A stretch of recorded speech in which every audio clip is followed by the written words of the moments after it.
Banco Central mantém taxa de juros da economia em 13,75% ao ano. Senado aprova a indicação do presidente Lula de Cristiano Zanin para a vaga no STF. Número de trabalhadores brasileiros em condições análogas à escravidão é o maior dos últimos 12 anos. Cresce o número de empresas com apenas um funcionário, que é o dono do próprio negócio. China reage à declaração do presidente dos Estados Unidos, Joe Biden, que classificou o presidente Xi Jinping de ditador. Buscas aumentam e oxigênio do pequeno submarino que desapareceu está quase no fim. E no Museu das Invenções não faltam ideias como esse tênis, que tem um zíper removível para permitir que a sola passe para outro modelo. Agora no Jornal das 22.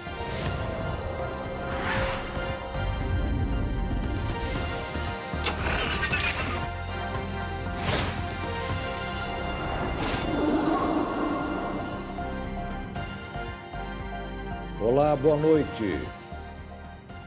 A busca pelo submersível desaparecido segue contra o tempo. Novos ruídos foram ouvidos e as esperanças para encontrar a embarcação aumentaram. Mas a utilização do oxigênio de emergência está acabando. A Guarda Costeira dos Estados Unidos afirmou que os ruídos, que podem ser do submarino que desapareceu, foram capturados por 2 dias seguidos, na terça-feira, dia 20, e novamente nesta quarta-feira.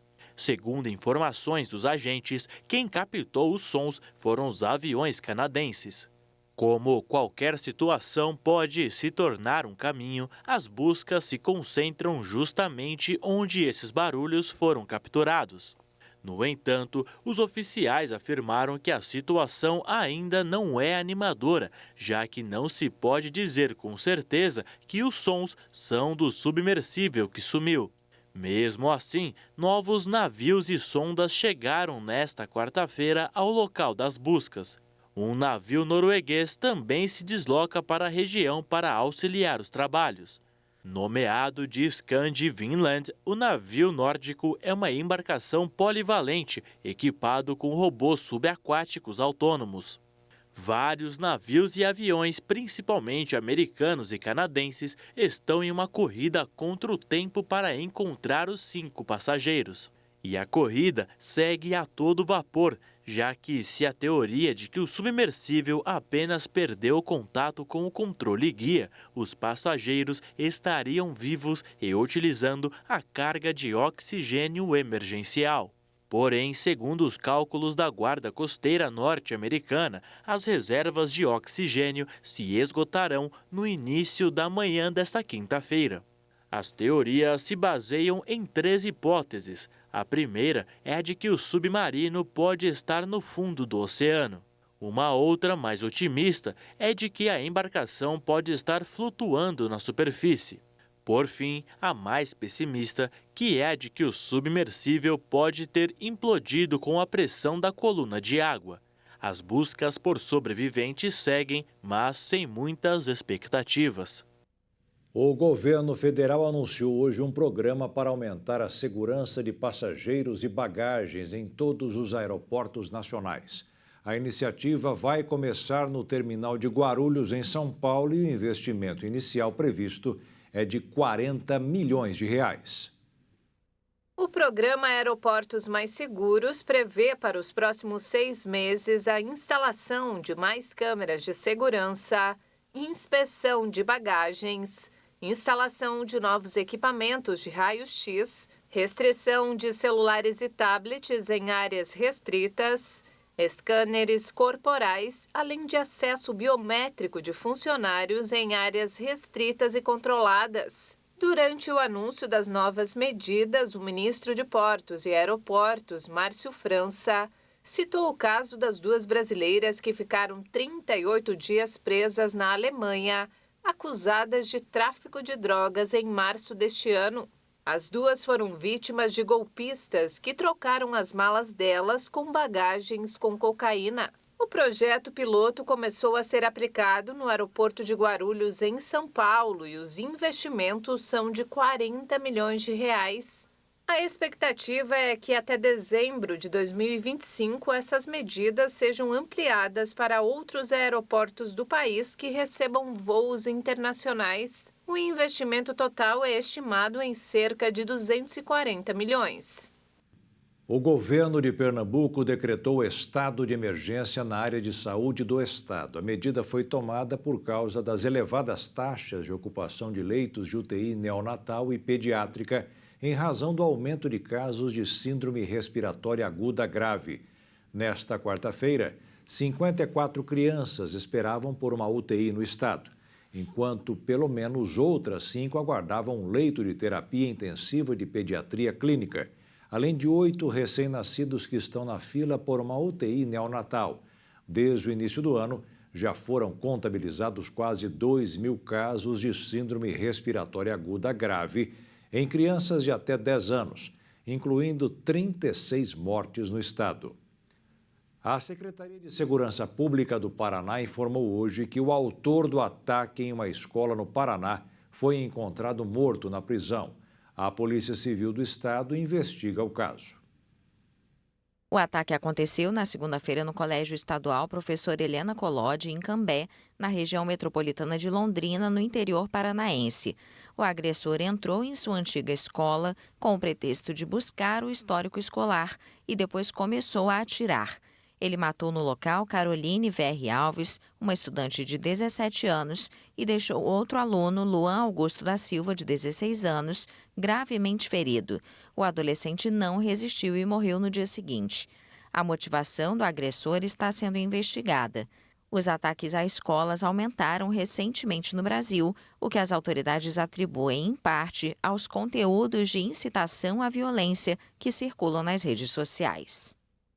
O ciclone que atingiu o Rio Grande do Sul na semana passada já deixou 16 mortos e 16 mil desabrigados. O fenômeno é o maior desastre natural relacionado às chuvas dos últimos 40 anos. O litoral norte do Rio Grande do Sul é o local mais afetado.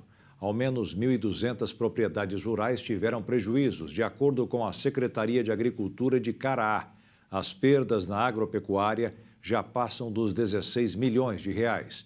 O ciclone extratropical já causou a morte de 5 pessoas em Caraá e a última foi encontrada ontem. Ao todo, os abrigos temporários receberam 160 pessoas e 14 cidades decretaram situação de emergência. A Justiça do Rio de Janeiro condenou hoje a 225 anos de prisão o traficante Fabiano Atanásio da Silva, mais conhecido como FB, pelo ataque contra um helicóptero da Polícia Militar em 2009. A aeronave foi derrubada a tiros enquanto sobrevoava o Morro dos Macacos, em Vila Isabel, na zona norte do Rio. 3 policiais que estavam a bordo morreram. O julgamento começou ontem e terminou no início da manhã de hoje. O terceiro tribunal do júri afirmou que ele foi o responsável por comandar os ataques. Além das 3 vítimas, o traficante também foi condenado por 6 tentativas de homicídio. Ele atirou contra mais 3 policiais que estavam no helicóptero e outros 3 que estavam em solo. Todos sobreviveram. O traficante participou do julgamento por videoconferência e a sua defesa deverá recorrer da sentença. Agora, um dado preocupante sobre a questão social brasileira. Um levantamento do Ministério do Trabalho e Emprego demonstrou que o número de trabalhadores resgatados em condição análoga à escravidão este ano já é o maior para o primeiro semestre em 12 anos. Algo que deveria ser extinto ainda é motivo de preocupação para as autoridades nacionais.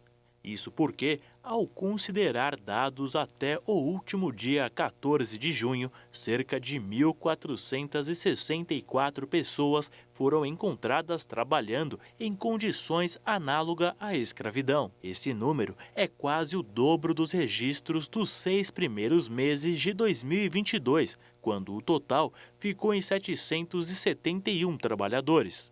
As preocupações vão além desse número, já que os especialistas acreditam que a contagem completa do primeiro semestre desse ano possa superar o maior patamar anterior, registrado em 2011, onde 1.464 pessoas foram resgatadas.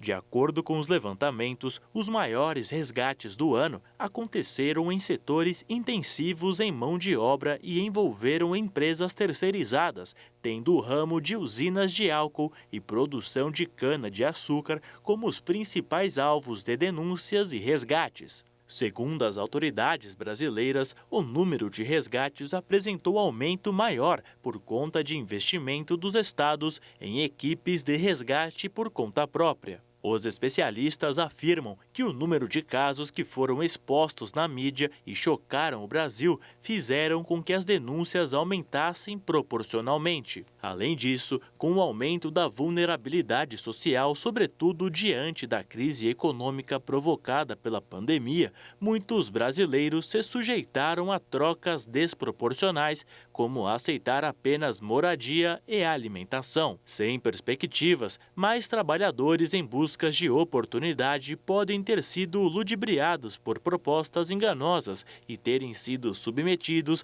a condições de trabalho análogas à escravidão. Vale lembrar que esse cenário é previsto em lei e, de acordo com o artigo 149 do Código Penal brasileiro, a pena para quem colocar outro ser humano em condições de trabalho análogo à escravidão pode ser a reclusão de 2 a 8 anos de prisão, além de multas e a expropriação de terras, sejam elas rurais ou urbanas, usadas pelo criminoso, sem direito à indenização, além de indenizações pelos danos causados ao trabalhador. Dessa forma, o combate à fiscalização e principalmente a conscientização são as formas mais eficazes de reparação desse problema social que afeta a vida de muitas pessoas. Em 2022, o Brasil recebeu mais de 50 mil pedidos de refúgio, segundo dados do Observatório das Migrações Internacionais. O número representa aumento de 73% em comparação com o ano anterior. Em 2021, haviam sido feitos pouco mais de 29 mil pedidos de refúgio. Os dados constam do relatório Refúgio em Números. As solicitações foram feitas por pessoas de 139 países, em sua maioria venezuelanos, cubanos e angolanos. Essas três nacionalidades representam 85% do total. No ano passado, o Comitê Nacional para os Refugiados, CONARE, ligado ao Ministério da Justiça e Segurança Pública, analisou 41.297 pedidos de solicitantes de 141 países. Conforme os dados, 57,8% desses pedidos foram apresentados em estados da região norte, com maior volume em Roraima, no Amazonas e no Acre. Dos pedidos analisados, 5.795 pessoas tiveram a condição de refugiadas reconhecida no Brasil, sendo a maioria venezuelanas e cubanas. Os homens representam 56% e as mulheres 44%. A maioria alegou grave violação de direitos humanos ao pedir o refúgio ao governo brasileiro. No fim de 2022, o país tinha 65.840 pessoas refugiadas reconhecidas. O relatório também destaca o aumento do número de mulheres e crianças refugiadas no Brasil, um crescimento gradual registrado desde 2018. De São Paulo, Leonardo Félix. E a seguir, Banco Central mantém taxa de juros da economia em 13,75% ao ano. E o Senado aprova a indicação do presidente Lula de Cristiano Zanin para a vaga no STF.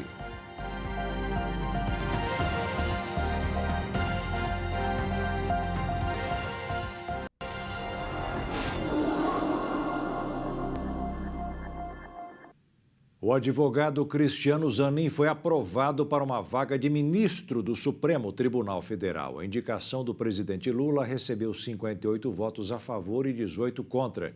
Antes de ter o seu nome levado ao plenário, Zanin passou por uma sabatina na Comissão de Constituição e Justiça. Diante dos senadores da Comissão de Constituição e Justiça, Cristiano Zanin fez um relato sobre a atuação como advogado empresarial, civil e criminal ao longo de 25 anos no Judiciário. Falou também sobre a vida pessoal e se comprometeu a defender a Constituição. E, na verdade, eu não vou mudar de lado, pois o meu lado sempre foi o mesmo, o lado da Constituição, o das garantias, o do amplo direito de defesa, do devido processo legal. Para mim, só existe um lado. O outro é barbárie, é abuso de poder. Cristiano Zanin foi advogado de Lula no processo relacionado à Operação Lava Jato e conseguiu a anulação da condenação do petista junto à Suprema Corte. Agora presidente, Lula usou da prerrogativa de chefe do Executivo para indicar Zanin à vaga no STF deixada por Ricardo Lewandowski. E a relação de Zanin com Lula dominou o debate na sabatina da Comissão de Constituição e Justiça do Senado Federal nesta quarta-feira. Ao ser questionado sobre a ligação com o presidente da República, Zanin adotou a tônica de liberdade, imparcialidade e independência. Na minha visão, e acredito que é a visão também do presidente da República que me indicou, um ministro do Supremo Tribunal Federal só pode estar subordinado à Constituição da República. Então, eu me sinto absolutamente na condição de exercer esse honroso cargo, de atuar com imparcialidade. Aliás, uma das marcas da minha carreira, da minha atuação jurídica, foi exatamente a busca da imparcialidade nos julgamentos em que participei. O senador Alessandro Vieira lembrou de uma fala do presidente Lula em 16 de outubro de 2022, antes do segundo turno das eleições, onde frisou que ministros do STF devem ser técnicos e o contrário disso é ataque à democracia. Não é prudente, não é democrático um presidente da República querer ter um ministro da Suprema Corte como amigo. Você não indica um ministro da Suprema Corte para ele votar favorável a você ou te beneficiar. Os ministros da Suprema Corte têm que ter currículo, essas pessoas têm que ter história, têm que ter biografia. Eu estou convencido que tentar mexer a Suprema Corte para colocar amigo, para colocar companheiro, para colocar partidário, é um atraso, é um retrocesso que a República Brasileira já conhece muito bem e eu sou contra. Eu acho que a gente pode discutir o futuro, se tiver uma nova Constituinte, quem sabe ter mandato ou não, quem sabe as pessoas terem limitação maior. Mas eu acho que a Suprema Corte tem que ser escolhida por competência, por currículo e não por amizade. Essa fala é do senhor presidente da República, Luiz Inácio Lula da Silva, na TV Bandeirantes. A pergunta que faço, absolutamente direta e objetiva, doutor Cristiano Zanin, é se o senhor se dará por suspeito ou impedido nos feitos em que participar ou tiver conexão o senhor presidente da República, Luiz Inácio Lula da Silva. Na mesma linha, o senador Sérgio Moro, que enquanto juiz determinou a prisão de Lula, questionou se Zanin vai se declarar impedido de julgar questões relacionadas à Lava Jato. Eu não acredito que o simples fato de colocar uma etiqueta no processo, indicar um nome Lava Jato, isso possa ser um critério a ser utilizado do ponto de vista jurídico para aquilatar a suspeição e o impedimento. Zanin foi indicado por Lula para assumir a vaga de Ricardo Lewandowski no STF. O presidente tem a prerrogativa de sugerir o nome dos ministros da Suprema Corte, mas a indicação precisa sempre ser aprovada pela maioria dos senadores. Lula terá a oportunidade de fazer nova indicação ao STF no fim do ano, quando a ministra Rosa Weber se aposentar. Ela completa 75 anos em outubro.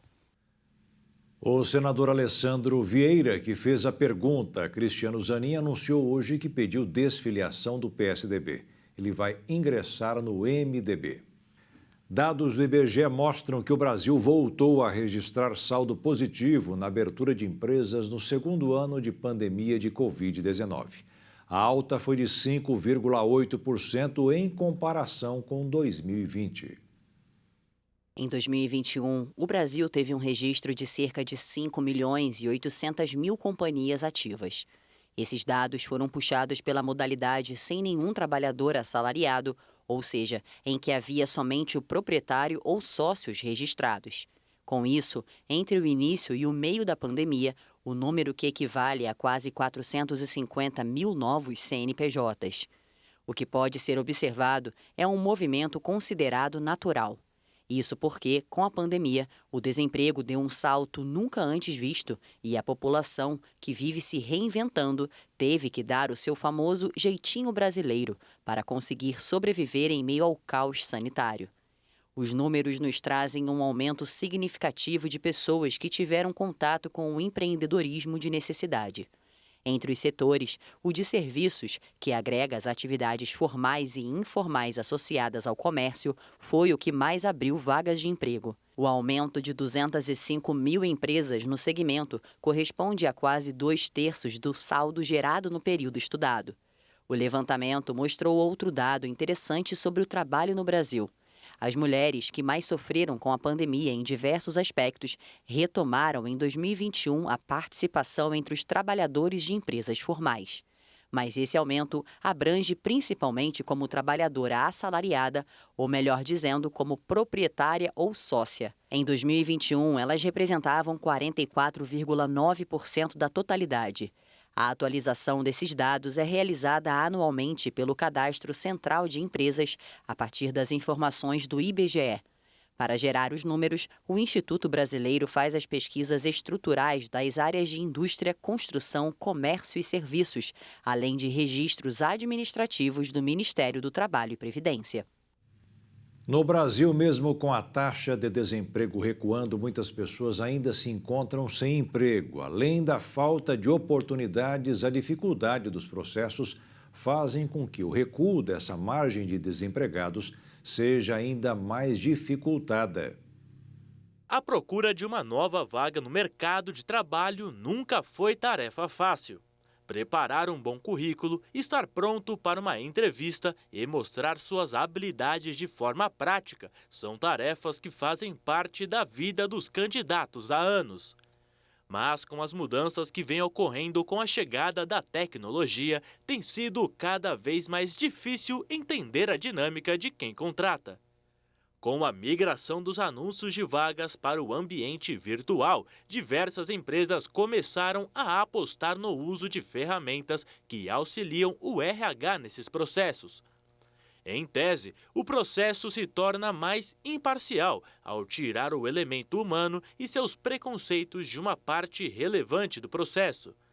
Mas, ao mesmo tempo, a inteligência artificial que está presente nessas plataformas pode reproduzir vieses e tornar cada vez mais difícil a compreensão dos critérios utilizados na análise de cada perfil.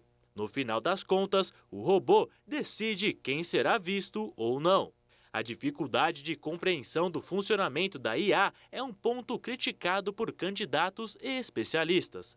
Apesar das companhias explicarem que seus algoritmos não utilizam dados relacionados a gênero, raça, CEP ou outras informações que possam enviesar o processo seletivo, ainda não é possível garantir que o processo de seleção é isento. Na prática, porém, os processos seletivos, ao migrar para o ambiente digital, se tornam cada vez mais opacos. Além disso, excluem aqueles que não têm acesso a bons dispositivos de conexões instáveis à internet, em uma realidade onde o envio de vídeos de apresentação e o preenchimento de longos formulários têm se tornado cada vez mais regra do que exceção. Se para os candidatos parece ser cada vez mais difícil disputar uma vaga no mercado de trabalho, as empresas do setor garantem que são a melhor opção. Pela 7ª vez seguida, o Comitê de Política Monetária do Banco Central decidiu manter a taxa Selic em 13,75% ao ano. O patamar está em vigor desde agosto de 2022. Foi a 4ª reunião do Copom este ano. O comunicado divulgado logo depois do anúncio, sem dar um sinal claro sobre o possível início do ciclo de queda da taxa de juros, frustrou o governo, especialmente o Ministério da Fazenda. Era esperado que o Copom deixasse a porta aberta para iniciar a queda da Selic na próxima reunião, o que não aconteceu, na visão de integrantes da equipe econômica. Os operadores do mercado financeiro passaram o dia inteiro esperando esta decisão. Como a Selic só foi divulgada depois do fechamento dos negócios, a quarta-feira, mais uma vez, foi de ajustes. O dólar caiu 0,57% e fechou o dia cotado em R$ 4,76. Voltou ao valor mais baixo em um ano e o pregão da Bolsa subiu 0,67% aos 120.421 pontos, o maior patamar no período dos últimos 14 meses. O Ministério do Desenvolvimento, Indústria, Comércio e Serviços divulgou hoje que chegou aos 400 milhões de reais o valor gasto pelo governo no programa para baratear a venda de carros. O número é um reflexo da grande quantidade de pedidos feitos pelas montadoras e já representa 80% do total de recursos destinados à modalidade. O governo liberou 500 milhões de reais para os automóveis e, na hora da venda, o valor destinado às empresas precisa ser convertido em descontos. O financiamento feito pelo governo vai de R$ 2.000 a R$ 8.000, mas, segundo o Ministério, muitas montadoras aplicam margens maiores por conta própria, ou seja, os consumidores estão ganhando uma verdadeira bolada em descontos. As exportações brasileiras devem crescer mais de 5% este ano. A previsão de alta acontece mesmo com desaceleração do comércio mundial. Na contramão da queda de ritmo do comércio mundial, o volume de exportações brasileiras deve crescer 5,4% em 2023. De acordo com o relatório do Indicador de Comércio Exterior da Fundação Getúlio Vargas, o resultado vem após já ter aumentado 4,4% em 2022. A Organização Mundial do Comércio prevê uma redução no ritmo de crescimento do volume do comércio mundial de mercadorias de uma alta de 2,7% em 2022 para 1,7% em 2023. E para a América do Sul, o avanço sairia de 1,9% para 0,3% no mesmo período. O levantamento da FGV informa que o Brasil é a maior economia da região e o maior exportador. Entre os 30 principais exportadores mundiais de 2022, o Brasil é o único país sul-americano, participação de 1,3% nas exportações mundiais. De janeiro a maio de 2023, o volume exportado pelo Brasil avançou 9,3% em relação ao mesmo período do ano anterior. De janeiro a maio de 2022, essa alta foi de 0,6% em relação ao mesmo período do ano anterior. O saldo da balança comercial brasileira atingiu o recorde de 11 bilhões e 300 milhões de dólares em maio. No acumulado do ano, de janeiro a maio, o saldo ficou em quase 35 bilhões de dólares. E a seguir, o número de trabalhadores brasileiros em condições análogas à escravidão é o maior dos últimos 12 anos. E a China reage à declaração do presidente dos Estados Unidos, que classificou o presidente chinês de ditador.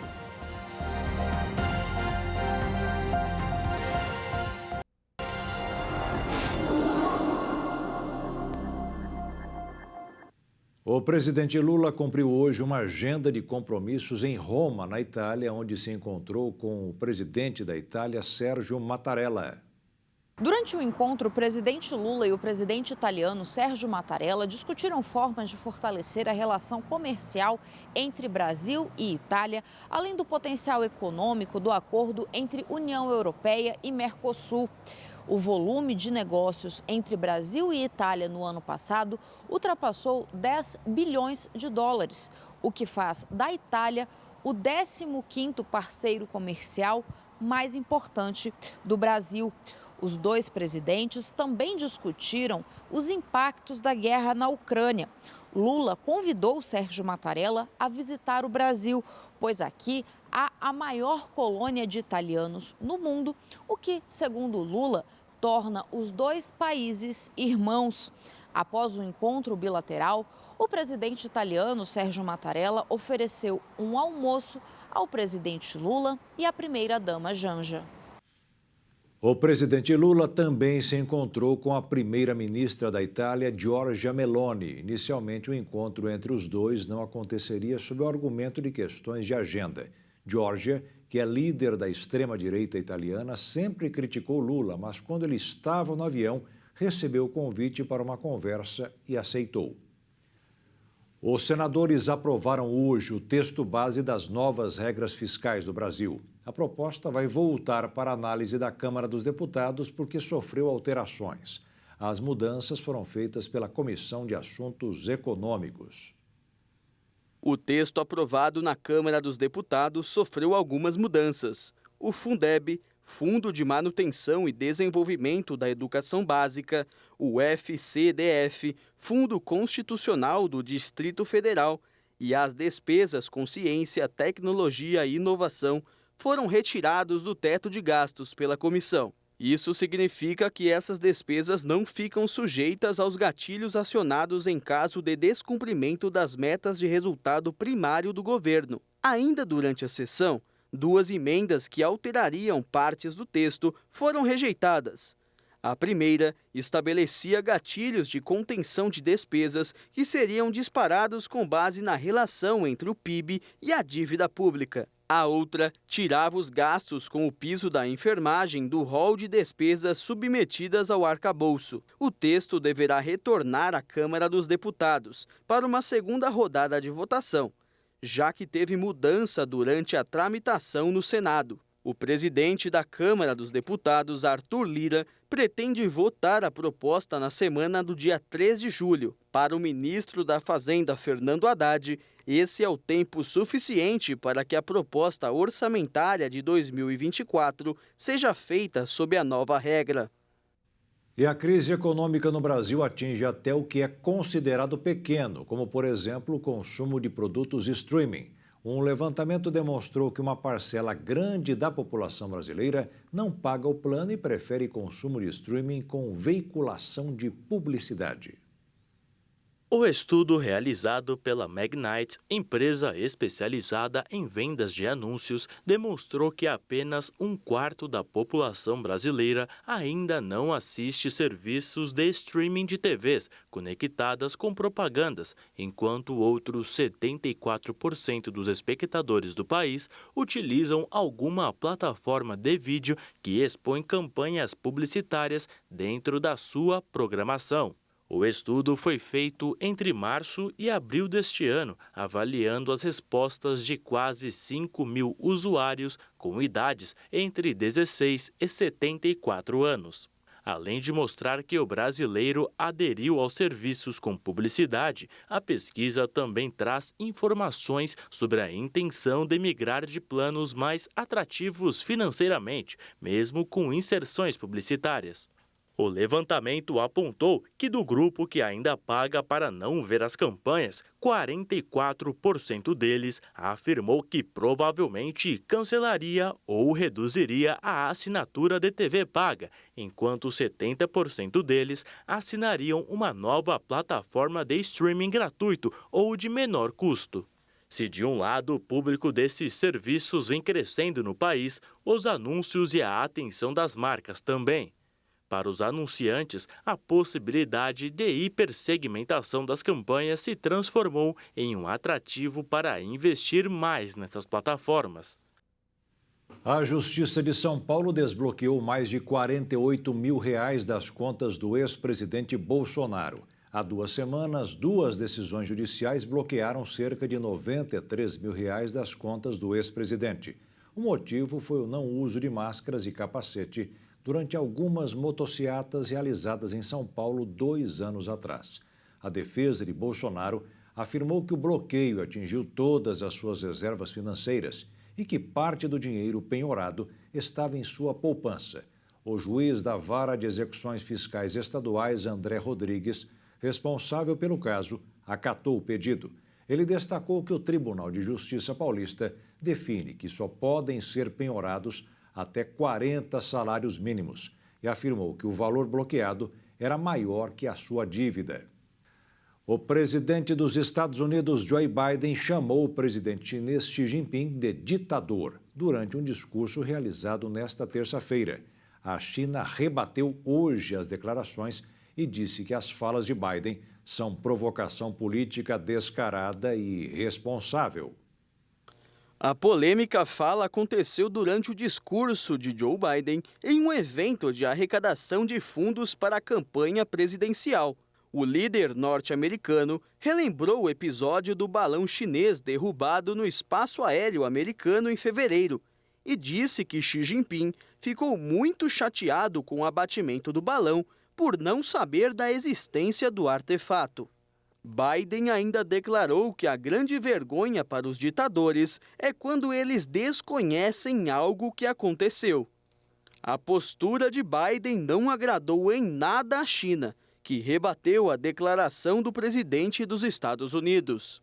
A porta-voz do Ministério das Relações Exteriores da China, Mao Niang, declarou que a fala de Biden era uma provocação política descarada, irresponsável e absurda. Mao Niang acusou Biden de ameaçar a diplomacia entre as duas principais potências econômicas mundiais. A declaração de Biden foi feita um dia após o secretário de Estado dos Estados Unidos se encontrar com Xi Jinping na China. Durante a reunião, os dois prometeram amenizar a relação entre os países, que vem sendo estremecida após diversos episódios, como o apoio norte-americano a Taiwan e a visita da então presidente da Câmara dos Deputados, Nancy Pelosi, a Taipei, além da rivalidade no setor de tecnologia. Essa não é a primeira vez que Biden realiza um discurso polêmico. No mês de outubro do ano passado, Biden citou a ameaça de um Armagedon nuclear da Rússia.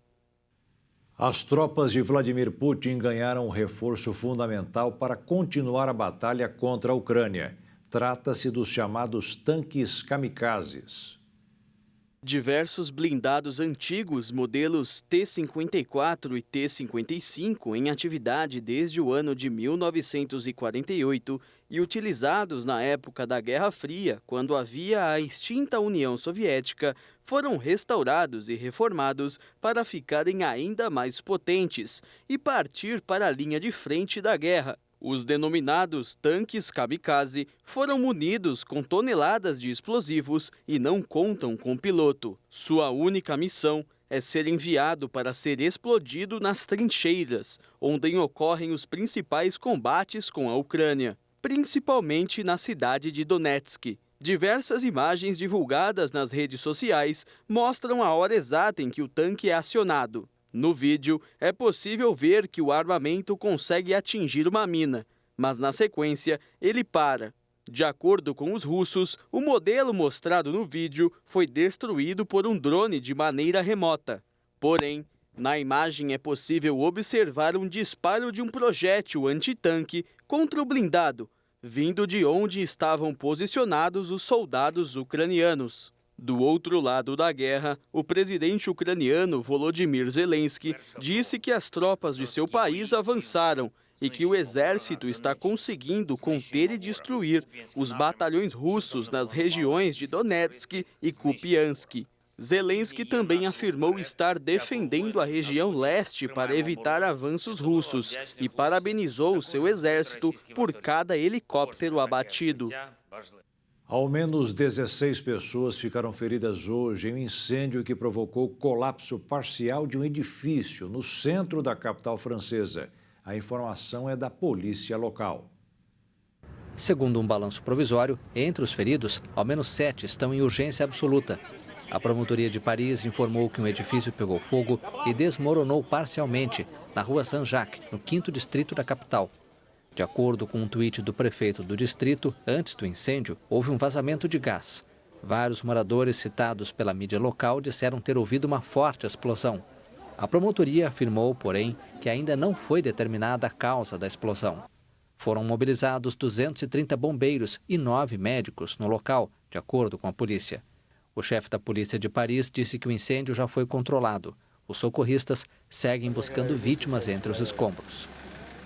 E a seguir, Daniel Alves, da entrevista, pede desculpas à esposa e diz que perdoa a mulher que o acusa de violência sexual.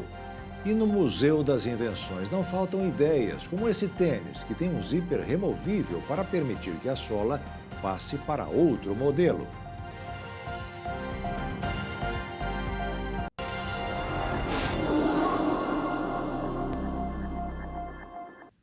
O jogador Daniel Alves, acusado de estupro na Espanha, deu a sua primeira entrevista após a prisão. Na declaração ao jornal espanhol, o lateral pede desculpas à ex-esposa e diz que perdoa a vítima. Em entrevista ao jornal La Vanguardia, o jogador brasileiro reafirmou ser inocente e disse estar com a consciência muito tranquila de que no episódio denunciado não aconteceu nada de maneira forçada. Publicada uma semana depois de a justiça negar outro recurso de seus advogados, o jogador explicou na publicação que mudou sua versão dos fatos várias vezes para tentar preservar o casamento. A versão da denunciante permanece a mesma desde o início e foi considerada com traços de confiabilidade suficientes pelos magistrados da audiência em Barcelona.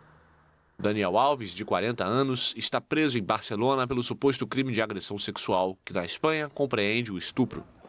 A modelo espanhola Joana Sanz, ex-esposa do lateral brasileiro, anunciou a separação do atleta recentemente, durante o processo em questão. Oficinas de automaquiagem melhoram a autoestima de pacientes que estão em tratamento contra o câncer. É um projeto que já mostrou resultados e está sendo ampliado em Campo Grande, no Mato Grosso do Sul. Bem-estar, resgate da autoestima e confiança. Tudo isso na maquiagem. Esse é o projeto de Bem com Você, um programa que oferece oficinas de automaquiagem para pacientes em tratamento oncológico. Quando a gente começa o processo de tratamento, principalmente pós-quimioterapia, perde-se os cabelos, sobrancelhas, cílios.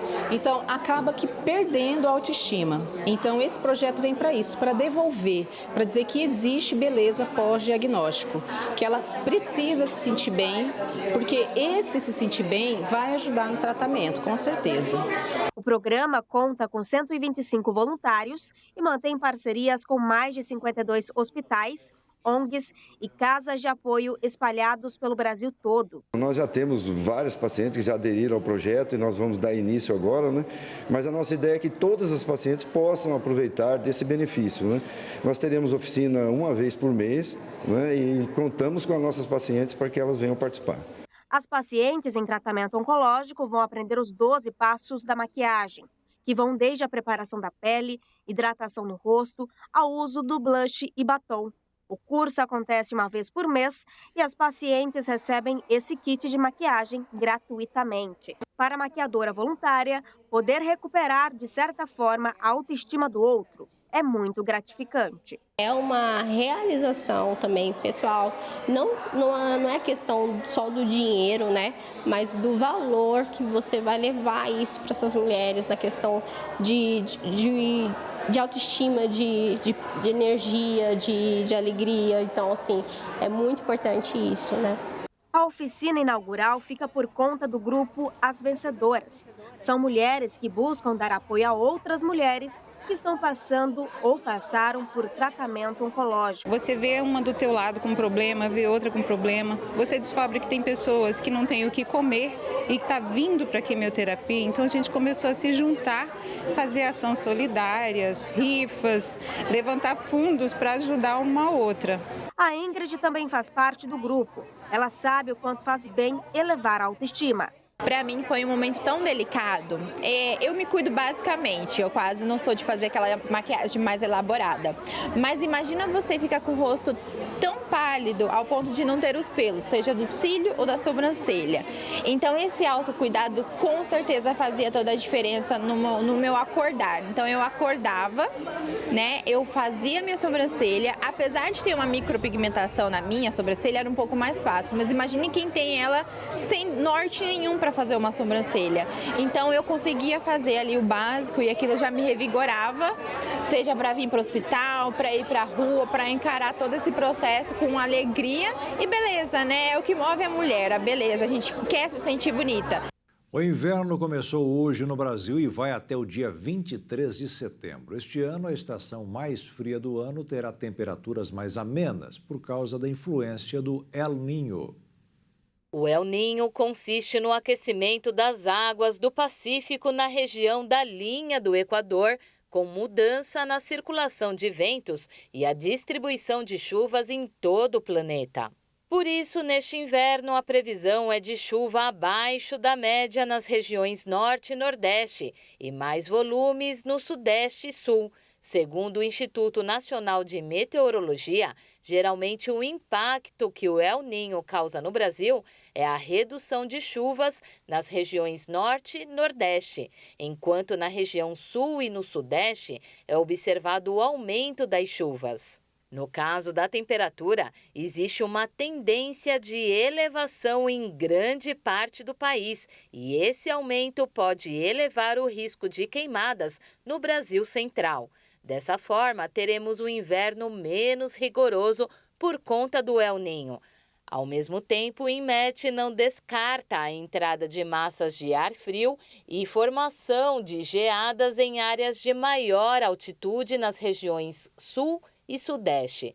Conforme prognóstico divulgado pelo Instituto, a queda de temperatura pode provocar dias de friagem nos estados de Mato Grosso, Rondônia, Acre e no sul do Amazonas.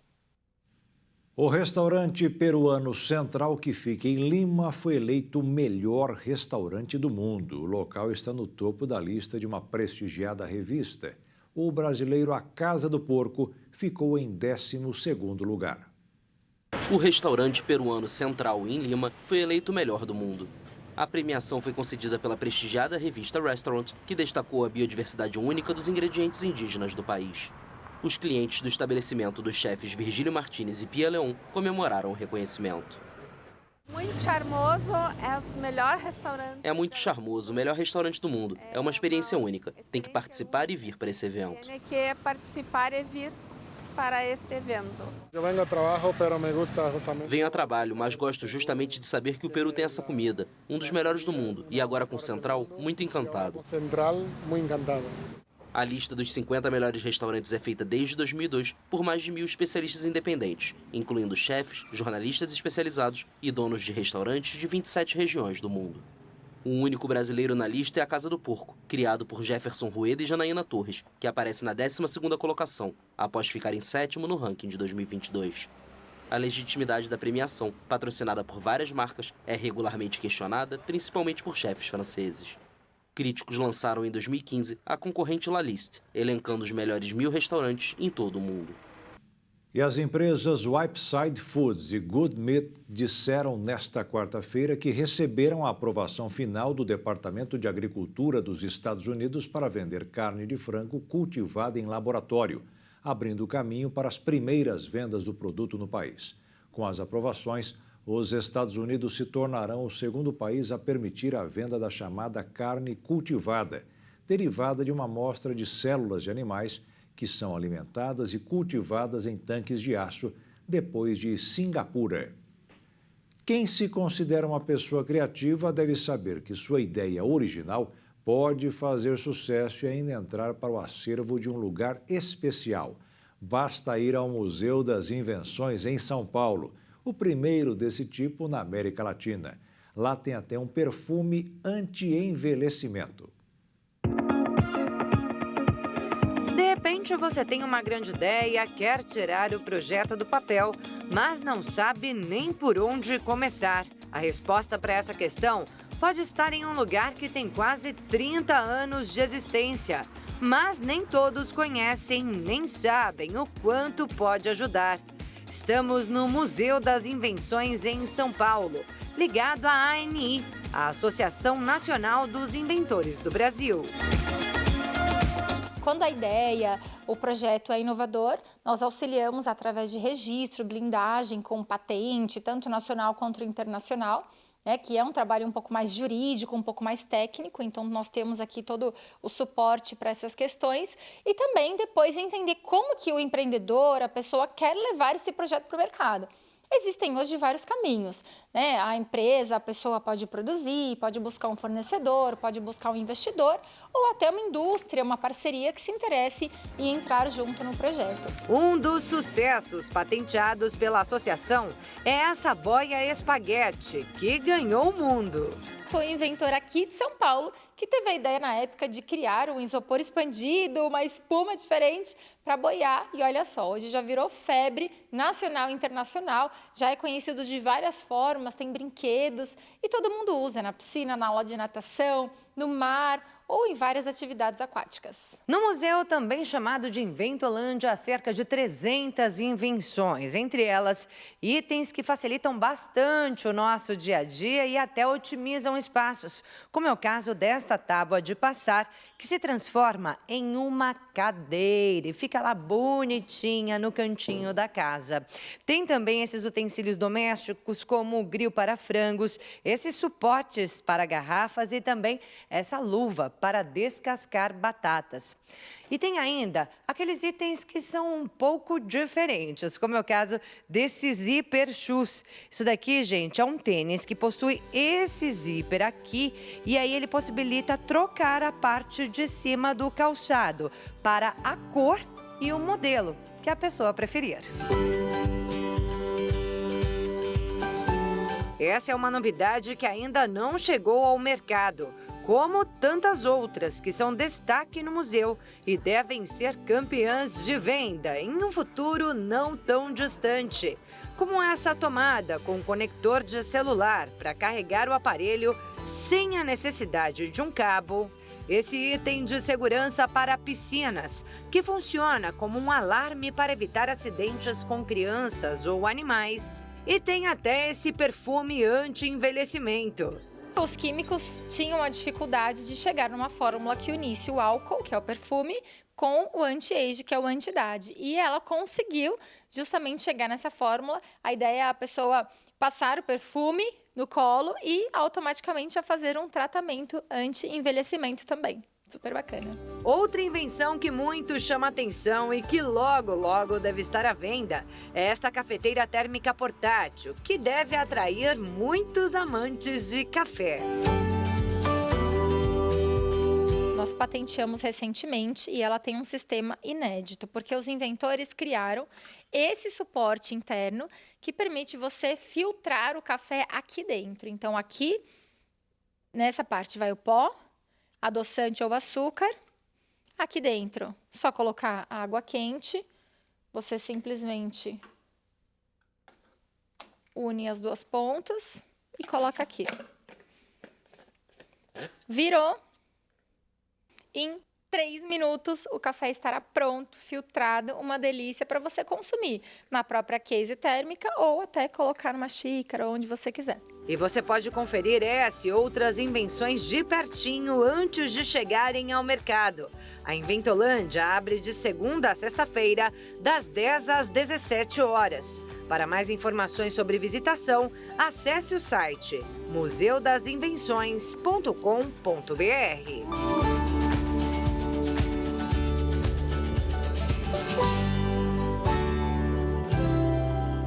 E o Jornal das 22 termina aqui. Uma boa noite e fique na paz. Tchau.